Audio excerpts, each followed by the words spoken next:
নমস্কার and welcome to অঞ্জনের জগৎ। আজকে আমরা আছি গড়িয়াহাটে। আজকে হলো গিয়ে আপনার সোমবার। তারিখটা যেন কত? আচ্ছা 13 তারিখ, 13ই এপ্রিল, সোমবার। সন্ধ্যেবেলাতে গড়িয়াহাটে আছি। আমরা এখানে এসেছি কিছু মানুষের সঙ্গে কিছু কথা বলবো, একদম মন খুলে কথা, কিন্তু কোনো কোনো কন্ট্রোভার্সিয়াল কথা নয়, কোনো পলিটিক্যাল কথা নয়। আচ্ছা দিদি, আপনার নাম কি? আমার নাম পাপিয়া বৈদ্য। আরে দিদি, এখানে কত বছর হয়েছে ব্যবসা করছে? হ্যাঁ 18-20 বছর। বাজার কিরকম? আগে যা ছিল তার তুলনা হাফই বাজার নেই। অনলাইন হয়েছে, অনলাইন হয়ে বাজার খারাপ হয়ে গেছে। আর কোনো রকমের সংসার কোনো রকমেই চলে যাচ্ছে।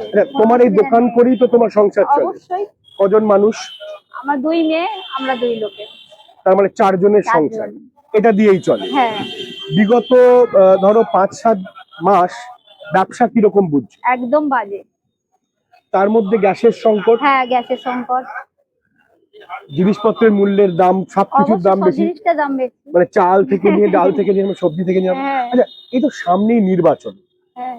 তোমার কি মনে হয় যে সরকারি আসবেন সে তোমাদের দিকে দেখবেন? না, কেউ কাউকে দেখবে না, নিজের হাত থাকলে নিজে করে ফেলে তবে হবে, কেউ কাউকে দেখবে না।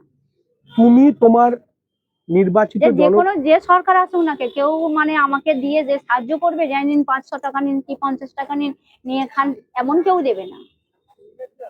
তুমি তোমার নির্বাচিত সরকারের কাছ থেকে কি চাও?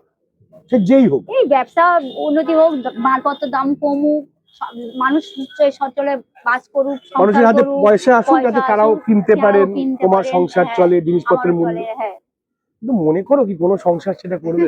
মানে কোনো সরকার সেটা করবে? কোনো সরকার করবে না। তোমাদের কি হবে গো? আমাদের কি হবে? এই চলছে, যেমন চলছে তেমন চলতে হবে।